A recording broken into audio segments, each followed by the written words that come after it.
Well, happy Wednesday, everyone. Good morning to you. It's good to be with you again today. We have a few things we need to tell you about.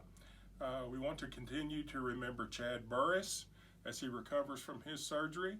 Also, Peggy's son, Tim Bowers, had back surgery yesterday. It went very well and he was released. And so give him a couple of days and the doctor said he should start feeling better. Want to remember Megan Allen, who is Ramona's granddaughter-in-law, who's very sick. She's not doing very well. Continue to remember Marilyn McCurley as she's waiting for a doctor's appointment, and Ann Gaskins as she's still got all of her problems, along with all our regulars. We want to tell you too that Violet came by and brought some new Bible Hour materials for her kids. So parents, if you'll come by and get those for your kids, they'll enjoy those. Also, we received word this morning that William Briscoe, who is Wilma Privett's nephew, was found dead in his apartment in Carlsbad on Saturday.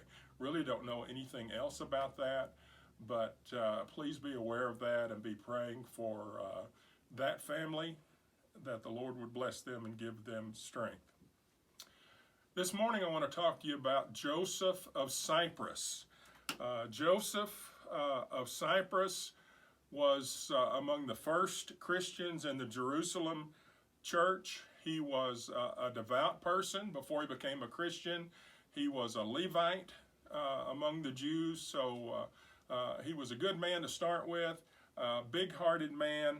When believers in the early Jerusalem church began sharing their possessions, he sold a piece of property that he owned. He was that big-hearted and brought the proceeds to the apostles for it to be distributed among the poor saints. Joseph of Cyprus. This man was always doing good things. When Saul became a believer, the Lord met him on the road to Damascus, but he had such a mean reputation as a persecutor of the church that the Jerusalem church didn't trust him, and they thought it was a trap, a trick, and so they tried to stay away from him. But Joseph of Cyprus took him straight to the apostles and explained to them how his conversion was genuine, and so they and the whole Jerusalem church welcomed him in because Joseph had encouraged them. He later took Saul to Antioch, and he and Saul spent a year there teaching and preaching, and it was because Barnabas took Saul with him that the first saints were called Christians at Antioch. Joseph of Cyprus. You know also that Joseph went on the first missionary journey with Paul, taking a young Christian named John Mark with them. And along the way, John Mark apparently became discouraged and homesick or whatever and went back home to Jerusalem. On Paul's next mission trip, Barnabas wanted to take John Mark with him again, but Paul didn't. So he took him home with him back to Cyprus and encouraged him there. Joseph of Cyprus was such an encourager, the apostles in Jerusalem gave him a nickname, which translated means son of encouragement. You know him as Barnabas, right? My encouragement to you is for you to be an encourager too, so much so that you are known as a son or daughter of encouragement.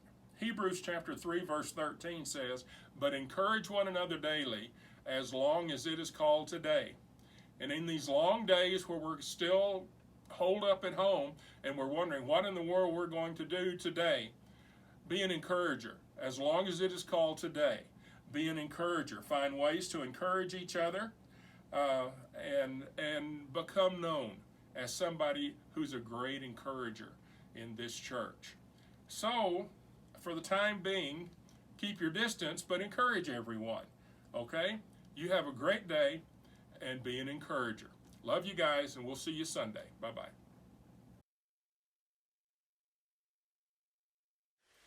Everyone needs compassion, a love that's never failing.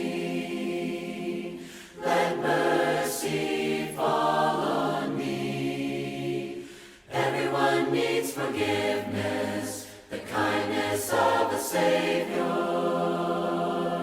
the hope of nations. Savior, He can move the mountains. My God is mighty to save. He is mighty to save forever. Author of salvation, He rose and conquered the grave. Jesus conquered